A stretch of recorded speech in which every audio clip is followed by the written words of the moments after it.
Welcome back, everybody. If you just joined us, Sheldon Silver just found guilty on all 7 federal corruption charges. So there's a lot of questions, both about the case and then the impact this will have on Albany. Our panelists, all attorneys in their own right and also all involved in politics, none more so than Shelley Mayer, a Democratic Assemblywoman representing Yonkers, Brad Gersman, a political consultant and a founding partner of Gotham Government Relations, and Richard St. Paul, a Republican strategist and former vice chair for the National Black Republican Association. All right. Surprised? I don't know what surprise is the right word. I mean, I think Albany changed the day Sheldon Silver got arrested and got indicted. The world of our conference, that means the Democrats who sit together in the state assembly who have the majority, changed dramatically. I don't think he represents most of us or many of us. I think it's a sad day. It speaks poorly for our legislature. It speaks poorly for conduct that was obviously allowed, and I think that's very unfortunate.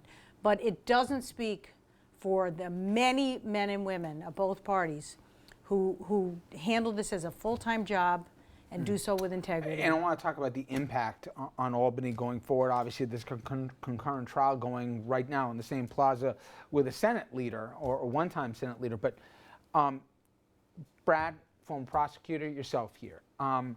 When whatever you think of Shelley Silver, he's not a dumb guy, and by all accounts, Moella's a pretty good attorney, and he had the right counsel with him. They chose not to put on a defense. They chose, as we hear, not to take plea bargain deal that was on the table as well. We don't know the terms of it, but nonetheless, they felt that the prosecution never proved there was a quid pro quo. In fact, the lead witness, or the star witness, Dr. Taub, there was some unflattering emails showing about the relationship and his perception of Shelley Silver and how he didn't want to make him an enemy, and certainly the math didn't look good as to all the referrals. But when pressed directly, was there an implicit arrangement between the two of you that you had to give him the referrals because you got the $500,000 in tax pay? He said no, there was no quid pro quo. That all said, it's easy now on Monday afternoon quarterbacking, but nonetheless, did they completely misread this and drop the ball? Should they have put on a defense? They didn't have a defense to put on. I mean, they had to rely on what they had, is to try to defend against the fact that the prosecution's saying there's a quid pro quo. So they targeted the right area, but they lost. It was one of those things. A pattern, though, which is you may not like it, it may not be what you want, but what he did, Shelley Silver that is common and replete from lawmakers. They said it, but they didn't show it. They didn't put other faces to it, and the jury thought at the end of the day, look at this guy. He used $500,000 of taxpayer money. From an evidentiary standpoint, they wouldn't have gotten in these other examples of this kind of relationship, so they really were limited to what was on the table right there. Look, I was on last week, and I did call that this was going to be a quid pro quo. That they did prove it because it's the behavior, it's the facts, it's the evidence that shows it. One person's stating that it wasn't a quid pro quo. It wasn't an agreement. It wasn't a complete understanding. One person saying it does not sum up all the behaviors and all the evidence that proves otherwise. And everything else added up to the quid pro quo. What do you think was more damning, by the way, Richard? You're a defense attorney. Do you think it hurt him more, the Glenwood real estate, or do you think Taub and those mesothelioma cases? It's the totality of the circumstances. When you look at it all together as a jury, when you hear all the evidence, and it's a circumstantial case. As we all know, there was nobody who testified that, he said that he would do me a favor if I gave him clients. Nobody said that. But when you look at the totality of what happened, it's hard to find that he did not use his office, and that's what Honest Theft Services use his office for capital gain in order to make money. And it's hard to get away from that when you look at all the testimony. In addition to that, money laundering was one of the things he was found guilty of. Yeah. If you recall, he took about $400,000 of his money and said, it's my wife, to avoid paying taxes. So he was going to get convicted of something there. And I think the ugliness, tagging on to your point, Richard, is that ugliness that the jury saw and witnessed firsthand. We as politicos may say, wow, that's not that bad. Because, there are some things that go on that, as defense said, that, may not smell great, but they really do go on. But on the other hand, this was so bad. This was so ugly, and the jury just said, no way. And that's why the defense was so objectionable to me. oh, this is what happens up there, this is the way we do All this. the Is other kids do it, yeah. absolutely not. Absolutely not. I've spent a lifetime in Albany. This is not what happens up there. There are many, many legislators of both parties, lobbyists. The exchange of money with the people you have these close relationships with is, it is really. And the scope of the money. And We're the- talking we're not $4 talking- million. we're I'm talking always about- surprised how cheap some of these guys are. They get paid up $4 million to But what $5 a million cheap that we shot. know about. A cheap shot at the rest of us Yeah. who are working very hard Well, to say, this is how we do things, and oh, you know, I'm sorry you don't like it, but this is how we do things. No, it is not, and I do think they sent the message loud and clear. Well, if I could say, I'm sorry, Richard, but one of the things that Preet Bharara, who politically came out definitely ahead here, and we thought as recently as maybe Brad didn't, but the rest of us said, this thing goes south here for Bharara with the Silver case. Basically, the whole deck of cards comes down for him. But at the time of the arrest, this is in part what Preet Bharara said. He said, the charges against Silver made it clear the show me the money culture of Albany has been perpetrated and promoted at the very top of the political food chain. And whether or not it's a good soundbite or not, Shelley, those three men in the room, you know, if, you know, the thing is, you know, when you're a freshman in college, look to the right of you, look to the left of you, one of you won't be here. Well, if the governor looks to his right and left, two of the three people in the room here are under indictment and one was just convicted. I know you're right. The public out there is so cynical, I think rightfully so in many cases. I know stuff has changed, but you heard from the good government type that we heard that there should be a special session called right away. Will the governor be forced to reopen the Moreland Commission or something resembling it?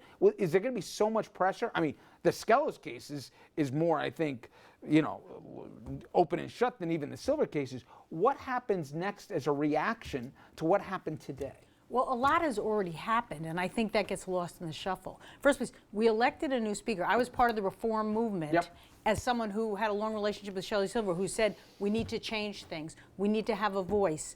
We need to have a democratically run organization, much more transparency, disclosure, much more disclosure, forfeiture of pensions. These are things that many of us fought for and continue to fight for and will happen now. Now are going to happen. I'm not so sure you need so many changes in the law. Frankly, you need people who are willing to participate in the political exercise for whom money is not a motivator. You cannot be interested in money but and do you, make it you in know this the show. call that's going to come out? It's come out before, which is enough already. Make this a full-time job. Give them a pay raise here, but no outside income. Well, that's the elephant in the room here. I Right. mean, how long do we have to go with this? You can't monetize your position.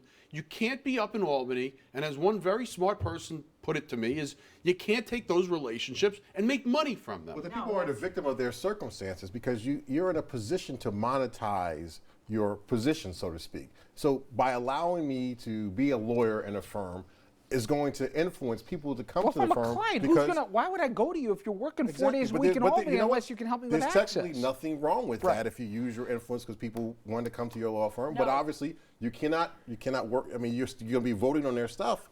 But at the same time, I mean, if people come to you because they believe you have influence, that's one thing. There's nothing illegal about There that. also was a requirement of disclosure of the clients. Had that I'm not occurred arguing here, no, I know you're not. But there are things on the books that would make it Yeah, but much so what? They're less just- likely. With all due respect, they're showing, even if you do disclose, But you're then- disclosing, and there still exist conflicts because Absolutely no one there is exist taking conflicts. no one's taking those clients and cross-referencing your votes. With the legislation. First place, No, people they're not. will. But if they don't, look, I Well, why even work put them full in that time. position then? I agree. Just get rid of agree. the outside It income. is Agree. the equivalent of a full-time job. For some people, the pay does not sustain a full-time job, and then there are others, and frankly, they are the old guard. Honestly, let's call it as it is. The old guard had this practice of what you're calling monetizing or using their influence.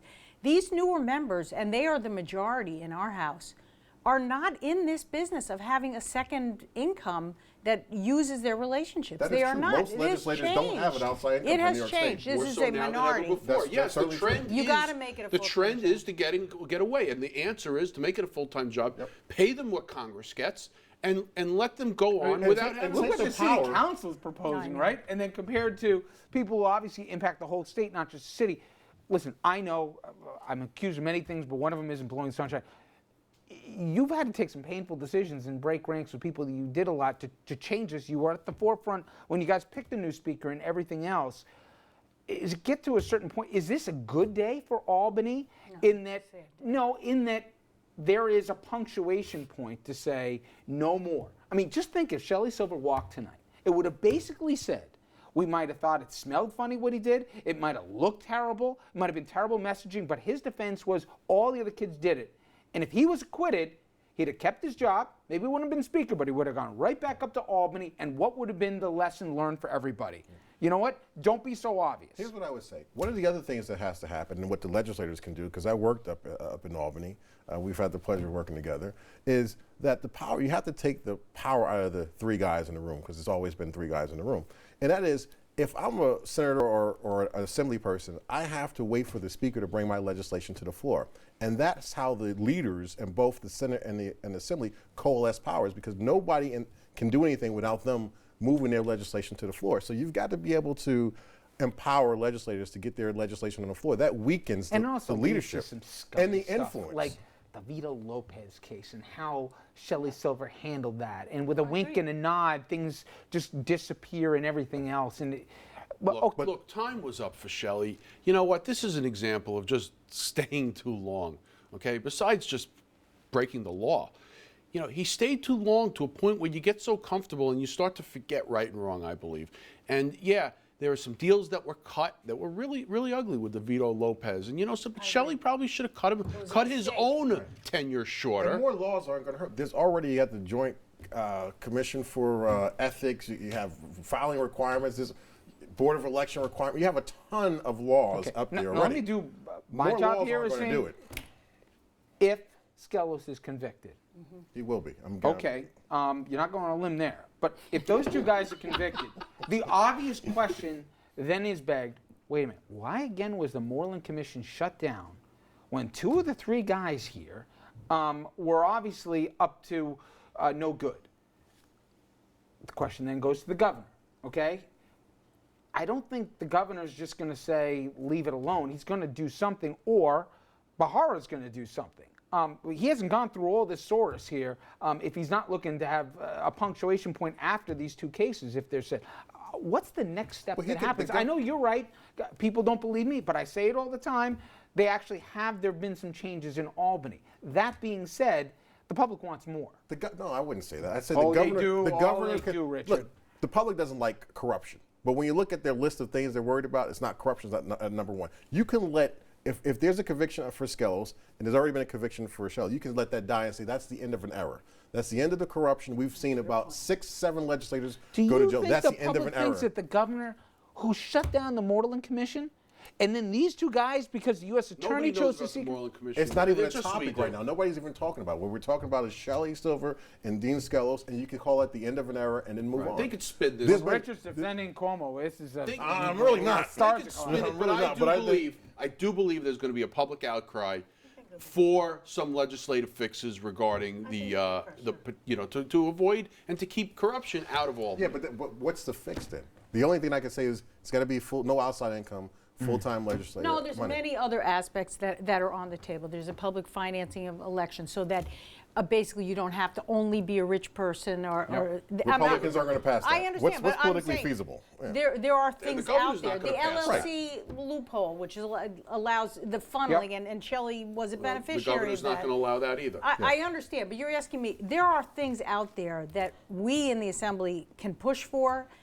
The governor may not like them, the Senate Republicans may not like them, but I do think the world of Albany will change, and will change for the better. It already has, and will continue to do so. I refuse to say this is sort of the mark of all legislators. It really isn't.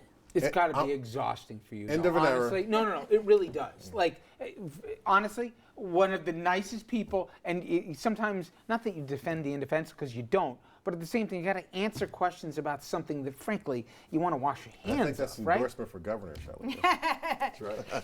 But you know what the stunning thing is, finding 40 years he was a member of the Assembly. 40 years. And I don't care what anybody says. Less than a year ago, we were still saying he was one of those brilliant political minds here, shrewdest minds we'd ever met. And I'm not talking just in the state legislature. I'm talking about any I think politician he ever met his match. His name is Preet Bharara. Apparently so. And we will hear more from one It's Bharara. called honest theft, because before that, he would be doing the same thing. Okay, and Thank again, a Congress for that reminder, Dominic will be staying down there. If you're listening, Dominic, no, you'll be staying down in Lower Manhattan as the Skelos trial continues in the coming days. Okay, we're going to stay with politics, but go to the national variety. Up next, did all the overheated political rhetoric cause the fatal shooting at a Planned Parenthood? Well, Planned Parenthood says it was a contributing factor. The people who've been dishing out some most inflammatory comments say one has nothing to do with the other. We'll ask the table what they think.